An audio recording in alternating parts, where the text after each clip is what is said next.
My name is Dr. David Koenig, and I'm a general practitioner that runs the Exeter Headache Clinic in Devon. And these are just some background information points to support our initiative to address the problem of headache in schools. The first thing to say is that headache is a common problem in young people, and it has quite a significant impact across the world. This is the World Health Organization table that shows the things that cause the most disability in the world in the under 25 age group, and you can see that headache disorders come in at number 2. So it's a very significant problem. You're not alone if you have problematic headache. There's lots of other people like you. We're always concerned that there may be something serious underlying a headache, but fortunately this is extremely rare. But these are some of the things that you may look out for. If a headache is continuous and getting progressively worse, any associated problems with the nervous system, so for example double vision or weakness, or headaches that wake at night time or are worse when you cough or strain. These are some of the things that we might like to look into in a little bit more detail. And if you are concerned about any aspect of your headache, then please do go and see your GP and discuss it with your general practitioner. But by far the vast majority of headaches fit into 2 possible types. The most common is what we call a tension type headache. This is a dull headache, usually on both sides of the head. It's got no features. And it's not uncommon. 25% of young people will have a tension type headache. More problematic is migraine. 11% of young people.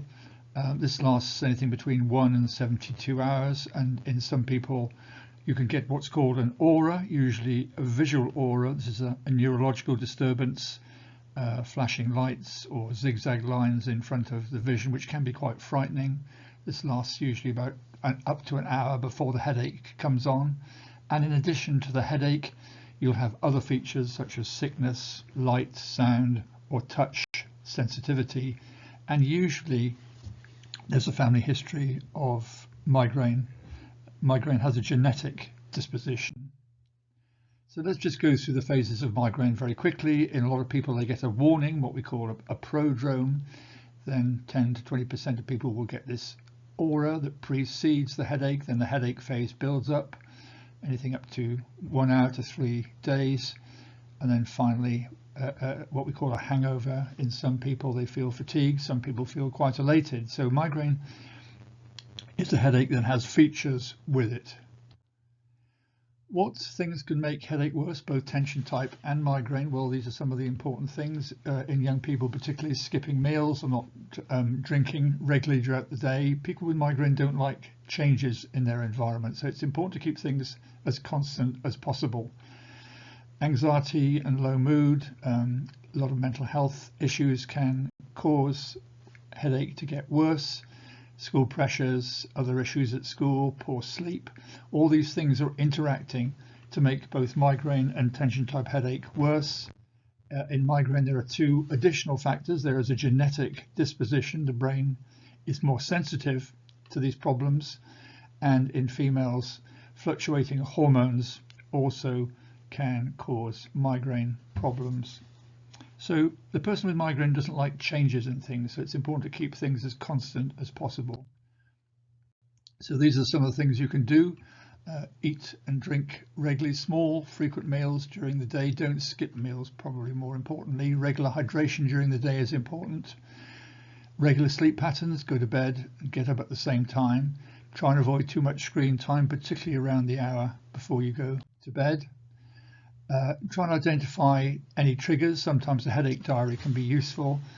And eat healthily. Avoid fizzy drinks and drinks with artificial colouring. Certainly caffeine is not good for people with migraine. And plenty of exercise has been shown to be very helpful in headache. If you have any issues with your mental health, then seek help from your school, because anxiety and depression are common with both tension and migraine headache. Simple painkillers can be important, although you need to check with your parents about this. Paracetamol and ibuprofen are the first points of call, and they can be taken together because they work in different ways. Always follow the instructions that are with the packet. You have to be cautious about taking too many painkillers, because painkillers on more than 15 days of the month can actually make your headache worse. This is called medication overuse headache. And if you have problems at school, then painkillers can be kept at school with your parents' permission. If things are not moving forward, or if you're concerned about anything, please do go and see your GP for further advice. And if things are still not satisfactory, then don't be afraid to ask for a specialist opinion. And if you're having a problem with your headache that's impacting upon your schoolwork, then you could consider asking for a healthcare plan, which your school will be able to do for you. So I hope that's helpful. There's some more information online, but I think the important thing is accept that it is a genuine problem. There are lots of people like you out there that have it, and act to do something about it. And if things aren't moving forward for simple, straightforward measures, don't be afraid to ask for further help.